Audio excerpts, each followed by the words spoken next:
anak-anak kelas 3, gimana kabarnya? Sehat selalu ya? Sudah sarapan? Sudah mandi biar seger belajarnya? Siapkan alat tulisnya, buku paket dan LKS tema 4 ya nak. Hari ini kita akan belajar bahasa Indonesia. Materinya yaitu tentang menyampaikan saran atau memberikan saran. Kamu bisa lihat di halaman 3 itu materinya yaitu tentang ungkapnya mencermati ungkapan atau kalimat saran, masukan dan penyelesaian masalah secara sederhana dalam teks tulisan, dalam teks tulis ya. Jadi materi kita yaitu tentang memberikan saran atau kalimat saran. Apa sih kalimat saran itu? Kalimat saran itu merupakan kalimat yang memberikan penawaran sesuatu yang dianggap lebih baik, seperti memberi ide, memberi nasihat, atau memberikan solusi atau jalan keluar. Contohnya, si A menghadapi masalah dengan terlambat bangun atau bangunnya kesiangan. Nah, kami bisa memberikan nasihat atau memberikan saran atau memberikan ide. Contohnya, bagaimana sih cara biar si A ini biar tidak terlambat bangun atau bangunnya kesiangan? Gimana caranya memberikan sarannya itu? Yaitu dengan kalimat yang baik dan sopan juga supaya tidak tersinggung orang yang diberi saran itu. Ya, contohnya yaitu menggunakan kata-kata atau kalimat saran atau bukan kalimat. Pada kalimat saran biasanya menggunakan kata yang berupa saran. Ada kata-kata saran yaitu bisa 1 sebaiknya, 2 seharusnya, 3 lebih baik jika, dan 4 bisa yang lainnya juga ya. Contohnya pada masalah yang tadi yang Ibu ceritakan itu, contohnya si A sebaiknya tidur lebih awal sehingga bangunnya bisa lebih pagi ya. Atau seharusnya juga bisa.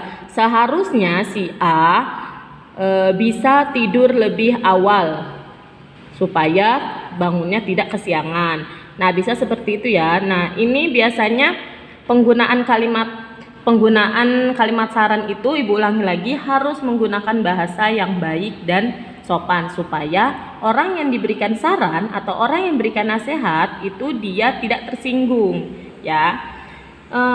Itu. Yang kedua adalah kamu bisa lihat di paket halaman 5. Kalimat saran sebagai anak dan kalimat saran sebagai kakak atau adik. Contoh, yang memberikan saran itu bukan hanya orang tua ya, bukan hanya orang yang lebih dewasa, ada juga sih anak kecil juga memberikan saran kepada teman sebayanya atau seumurannya ya. Contohnya Gloria Mauren ngasih saran kepada Gloria Berlian. Nah, bisa seperti itu, bisa sepantaran. Jadi tidak selalu saran itu diberikan dari orang yang lebih tua ya. Nah, bahasa yang digunakan juga bahasa anak-anak dengan bahasa anak remaja. Contohnya ibu menasehati anak-anak dengan anak remaja, itu kan bahasanya beda ya nak ya. Kalau bahasa yang diberikan kepada anak-anak, saran yang diberikan kepada anak-anak itu berarti bahasanya harus lebih halus, lebih harus dimengerti oleh anak-anak. Umpama si ibu nasihatin anak yang usianya masih 7 tahun atau 8 tahun, itu pasti bahasanya akan beda dengan anak yang remaja. Mungkin kalau anak remaja harus bahasanya itu harus mungkin ibunya harus diajak dinasehati atau diberikan saran dengan bahasa yang kekinian atau bahasa zaman sekarang gitu, cuman masih halus atau masih sopan. Nah, itu ya bedanya memberikan saran kepada anak-anak sama anak remaja, itu akan beda ya. Itu saja yang Ibu coba jelaskan, mudah-mudahan kalian bisa memahaminya ya. Nah, untuk tugasnya yaitu LKS ya, tugasnya ada di LKS semua ya. Karena kita supaya tema 4 ini selesai, Jadi ibu bahasa Indonesia mungkin tugasnya akan lebih banyak dibanding tugas yang SBDP atau PPKN ya. Matematika sama bahasa Indonesia lebih banyak. Nah, ini tugas hari ini adalah LKS halaman 5, tarik garis ya. Mana pernyataan yang sesuai dengan saran yang tepat ya. Saran yang tepat itu mana? Contoh, Ani tidur di kelas, saran yang tepatnya yang mana? Kamu tarik garis ya. Selanjutnya, LKS halaman 17.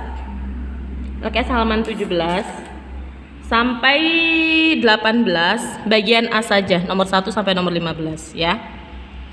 Selanjutnya adalah LKS halaman 21 nomor 1 sampai nomor 5. Ayo tuliskan.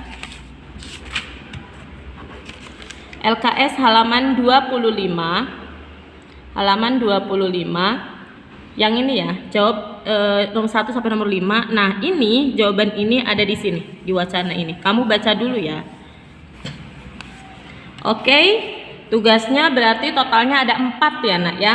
Ada 4. Jadi kamu ngumpulinnya 4-4-nya ya, dikirim ke Ibu. Oke, terima kasih sudah menyaksikan pembelajaran hari ini. Semoga kalian lebih paham, tetap belajar di rumah, tetap sehat, tetap nurut sama orang tua. Sampai jumpa di pembelajaran berikutnya.